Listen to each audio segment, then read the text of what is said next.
Programa Um Novo Olhar.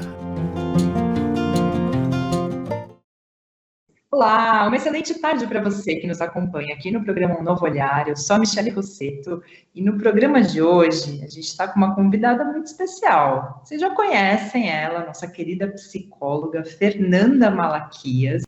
E hoje o tema, ele é muito interessante, gente. A coragem de confiar. Você confia? Você tem coragem de confiar nas pessoas, confiar na vida, confiar nas coisas que acontecem?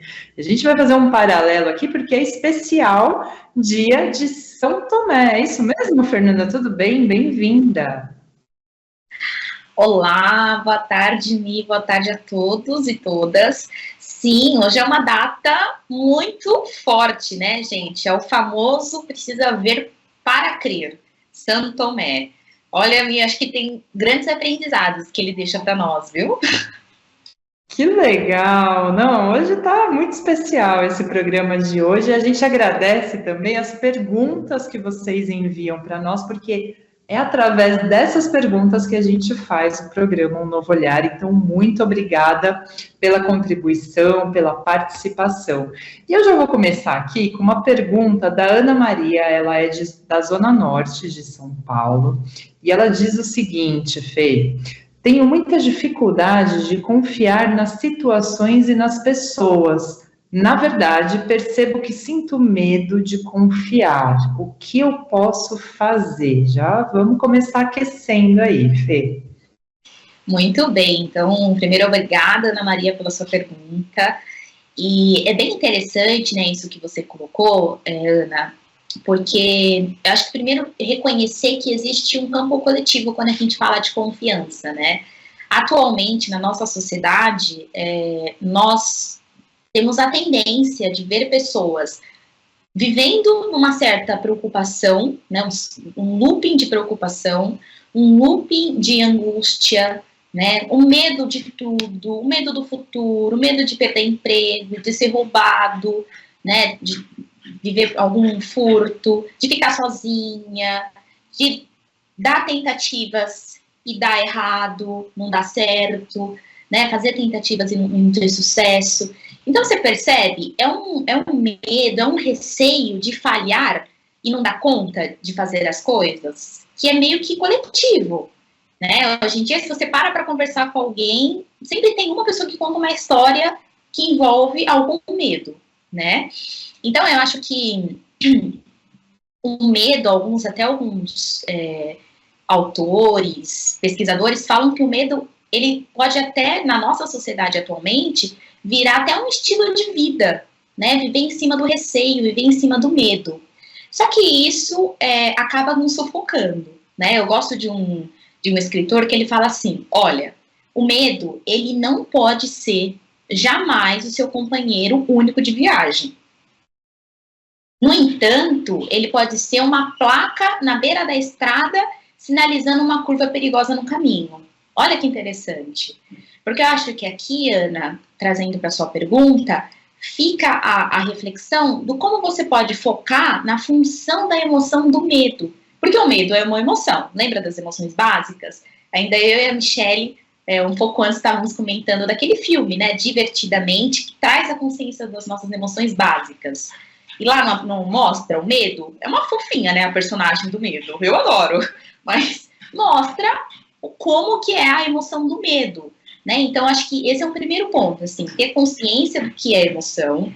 E a emoção, ela é totalmente uma experiência fisiológica, né? Então, ela é biológica, ela é puramente biológica, né? Entender que uma emoção, não só do medo, mas como da alegria, da tristeza, são como ondas, ou seja, elas aparecem e desaparecem, e nós não conseguimos deixar de senti-las, né? Então, elas fazem parte da gente. E aí é que mora eu acho que a virada, assim, da consciência.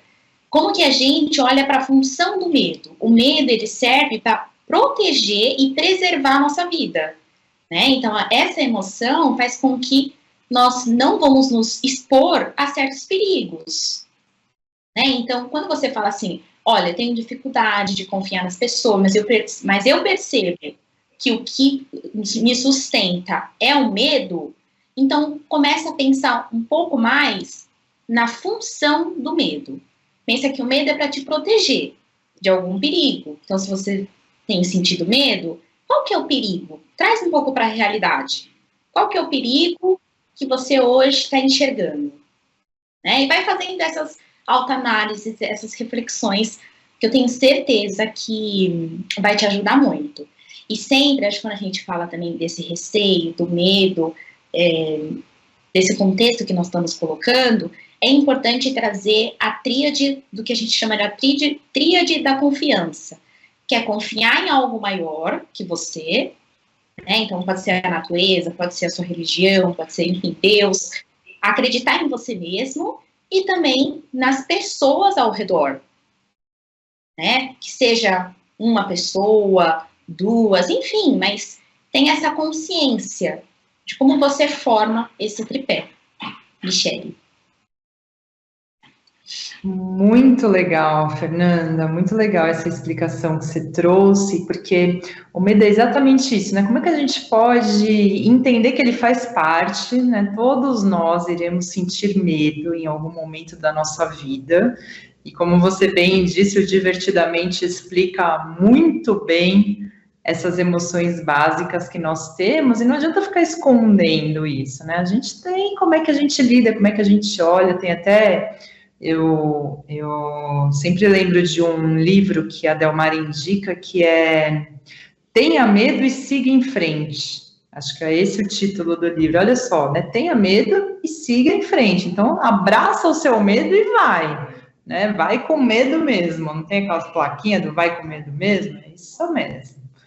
Muito bem. A Cláudia Domingues, da Zona Leste, ela diz aqui, Fernanda, que ela viveu um trauma na infância dela e que ela percebe que, com isso, ela não tem mais coragem para confiar nas pessoas. E aí ela pergunta se isso pode ter conexão com esse trauma. E aí, como que é isso, Fê? Boa pergunta, Cláudia. E para responder, eu lembrei de uma psiquiatra que ela chama Vivian Day. Ela atuou mais de 25 anos no Instituto Psiquiátrico e lá ela observou que muitas das questões das nossas relações com a confiança vêm da infância, né? Então é na infância que é o período ali onde nós vamos estabelecer as nossas relações de confiança. Então, o processo do nosso desenvolvimento, para pensar, como ser humano, ele exige total confiança, desde o início, né? Então, se a gente pensar no bebê, ele vai aprendendo aos poucos a engatinhar, a se frustrar, né? Então, às vezes, ele chora, mas às vezes não é de fome, a mãe dá o seio, dá o leite, mas às vezes ele não é bem de fome que ele estava. Então, você percebe? Ele vai aprendendo a se frustrar, ele vai aprendendo a se separar, a ficar só aos poucos, né? E também confiar em si mesmo. Então, o processo, quando a gente fala de confiança, ele está na nossa infância. Ele nasce ali na nossa infância, né? E tem se desenvolvendo com a gente. Mas uma outra coisa também que é importante trazer é a palavra confiança vem de confiar, ou seja, de fiar junto, estar ao lado, né? Estar junto ali com a pessoa. E como nós estamos falando, essa confiança ela se desenvolve desde pequena. Então, se a criança desde cedo se sente insegura na companhia dos pais, cresce desconfiando de todos, ela vai acabar criando como se fosse uma máscara, né? Então, uma máscara de proteção, pensa. Ela não vai mais se sentir tão segura para confiar nas pessoas ao redor, essa confiança também vai chegando para ela, né? Então, por isso que quando você trouxe o trauma, é na infância que você vai começar a se relacionar com essa questão, porque você vai começar a aprender a lidar e conviver com a desconfiança também, com a confiança e com a desconfiança, né? Então, é importante trazer essa consciência quando a gente fala de traumas. Mas eu acho que, assim, muitas pessoas falam que é preciso ter a coragem para confiar, né? Como o título do nosso programa hoje. Porque diz que é a melhor das vacinas contra a insegurança, contra as preocupações. Mas talvez para esse início, Cláudia, comece a pensar na confiança que nós temos com os nossos processos naturais. Por exemplo, com a nossa respiração. Eu fiquei refletindo, eu falei, nossa, é verdade, né, gente? Nós não ficamos o tempo todo pensando e processando, racionalizando o processo que ocorre na nossa respiração, né? Nós temos quase que uma confiança natural do que está ocorrendo, né? Porque o ar entra, tem a troca gasosa, depois tem os pulmões, a pressão, enfim, o ar atmosférico. Então, assim, acontece tantas coisas no processo de inspirar e expirar que a gente não fica pensando, né? É quase que uma confiança natural. É uma confiança natural. Então, como que você, aos poucos, isso precisa ser também cuidado em um processo terapêutico, né, dentro de um espaço terapêutico, mas como que você, aos poucos, vai trazendo essa consciência de que existe, sim, nem que seja pouco ainda de reconhecimento, mas que existe um lugar de confiança dentro de você, que é a confiança do processo natural, de você inspirar e expirar, né? Michele. É muito legal ver a forma como você explica, Fê, porque fica simples, então te agradeço, né? Fica simples de entender e soluções práticas aí para o dia a dia. Muito bom. Agora, tem uma pergunta aqui, muito legal, que eu gostei dessa pergunta, da gente entender melhor quais as consequências quando a gente vive na desconfiança. Essa pergunta é da Antonieta da Silva, ela é de Pirituba. Eu achei interessante ela trazer esse ponto, né? Quais são as consequências de quando a gente fica muito na desconfiança, Fê? Muito bem, essa é uma pergunta boa mesmo. Na psicologia, nós temos um termo que nós usamos que chama assim, neurose assustadora. E é mais ou menos isso quando nós estamos vivendo e escolhendo muito o campo da desconfiança, né? O polo da desconfiança. Então, ela meio que nós vamos entrando nessa neurose assustadora, que vai começar a afetar a forma que nós enxergamos e vivenciamos o nosso dia a dia, a nossa realidade, né? Então, começa a desencadear uma série de transtornos psicológicos, né? Então, a própria, quando a gente fala assim, sabe quando meio que entra numa certa paranoia,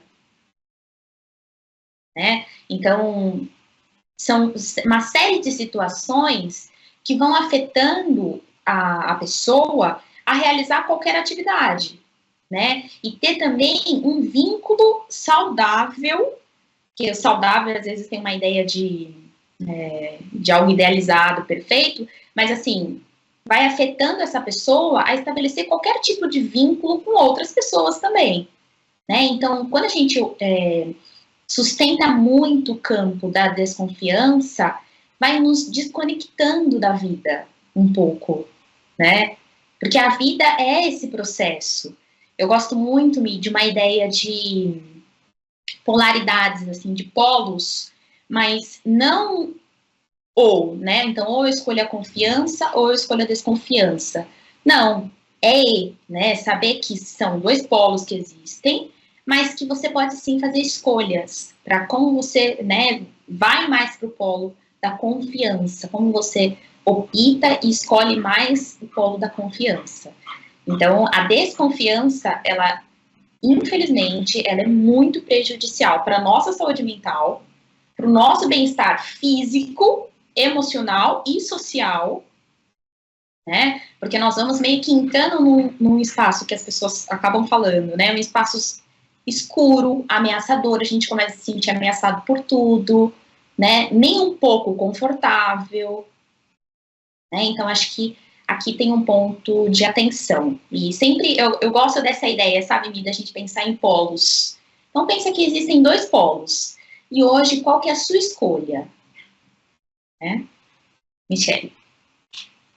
Exatamente, esses dois polos e como que você encontra o equilíbrio, né? Porque também as pessoas que às vezes confiam demais em excesso e, né, também tem o lado ruim. Então, olha como tudo tem os dois lados e como é que a gente busca bem esse equilíbrio, né? Porque às vezes você também confiar demais nas pessoas e às vezes confiar em pessoas que não são tão idôneas, que às vezes não querem te ajudar tanto, também tem tudo isso. Então tem que ter um pouquinho ali do jogo de cintura, tá com a intuição bem afiada, por isso que a gente sempre fala assim para você esse campo da confiança, ele não é um campo de ingenuidade, porque a ingenuidade, né, é uma coisa.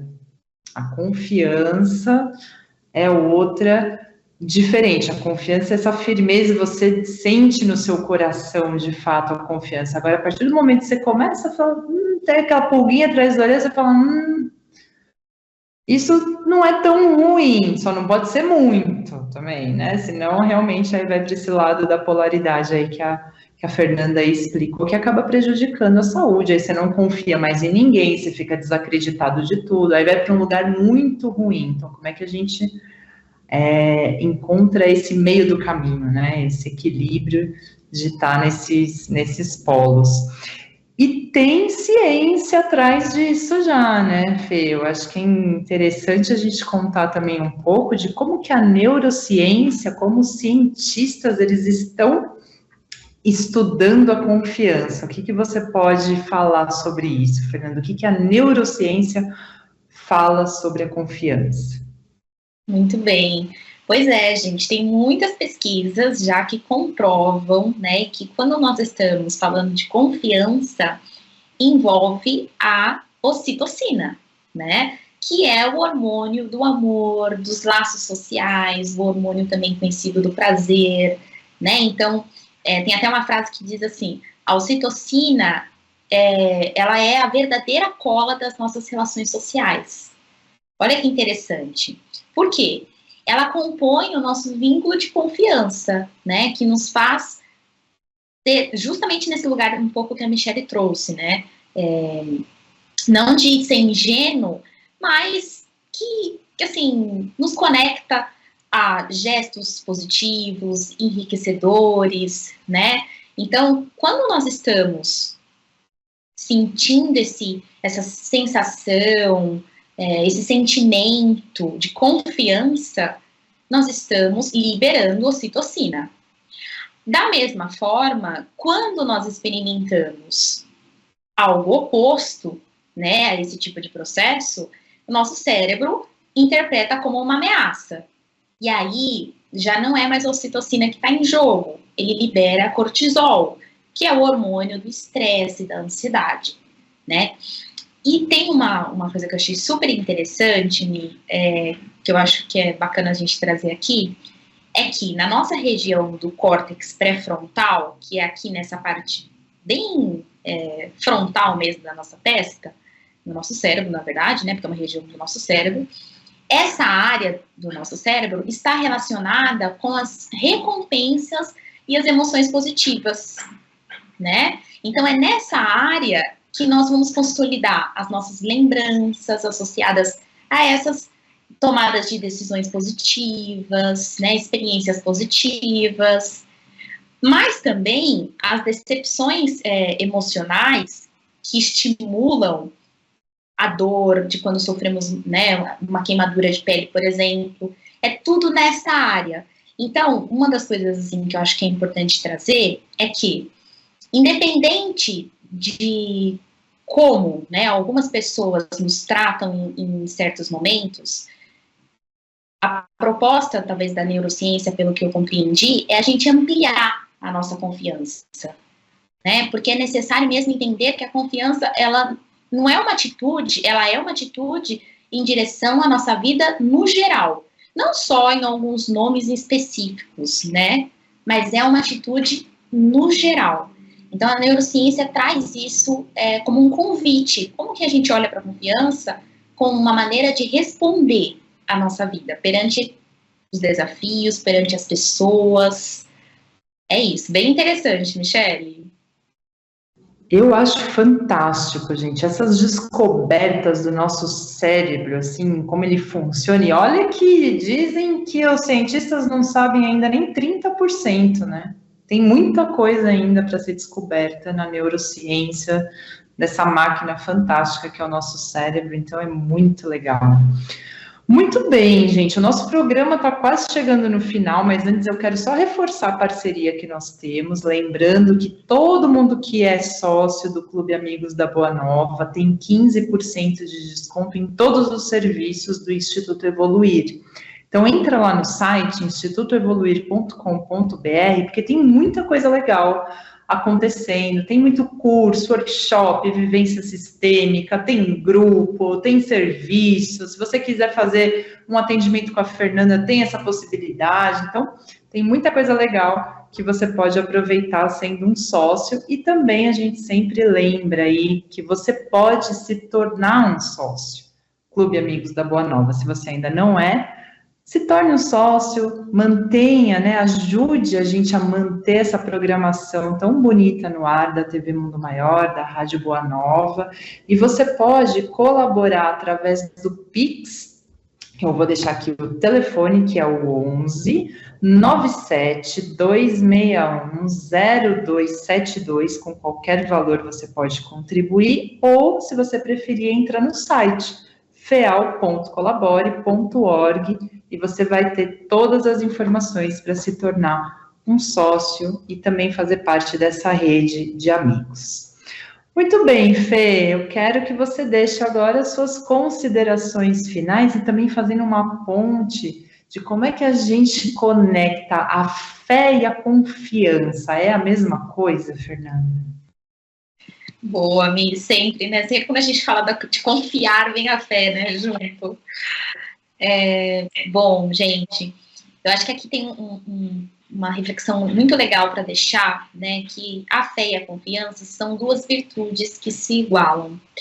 Mas tem uma coisa que eu li, que, assim, aqueceu o meu coração, que diz que a confiança brota da fé. E a fé, por sua vez, é um sentimento instintivo que nasce com o espírito. Então, gente, nós temos a fé e a confiança na nossa estrutura como espírito, né? Então, acho que isso me aquece, viu, Mi? Porque às vezes, nas dificuldades, nas vicissitudes, parece que essa confiança está longe, tá muito distante, mas não. Basta a gente se conectar novamente com um plano maior, com o plano espiritual, e reconhecer que ela está dentro da gente, né? Só resgatar ela. Então, que possamos fazer esse caminho de resgate da nossa autoconfiança conosco e também com as pessoas ao nosso redor. Obrigada, Mi, obrigada a todos, foi uma delícia. Também agradeço muito, uma delícia, passou muito rápido, gostoso falar desse tema de confiança, ainda mais num dia tão especial, né, de São Tomé, falar disso muito bom, espero que todos tenham aproveitado bastante, que possam estar se sentindo mais confiantes agora para a vida, levando essa confiança em todas as áreas aí da vida. A gente agradece muito, agradecemos também a toda a equipe técnica que sempre nos auxilia, Henrique, Rogério, a nossa querida Thaís Cabenguele, enfim, toda a equipe da TV Mundo Maior que está sempre pronta aqui para nos auxiliar. Até quarta-feira que vem, um grande beijo.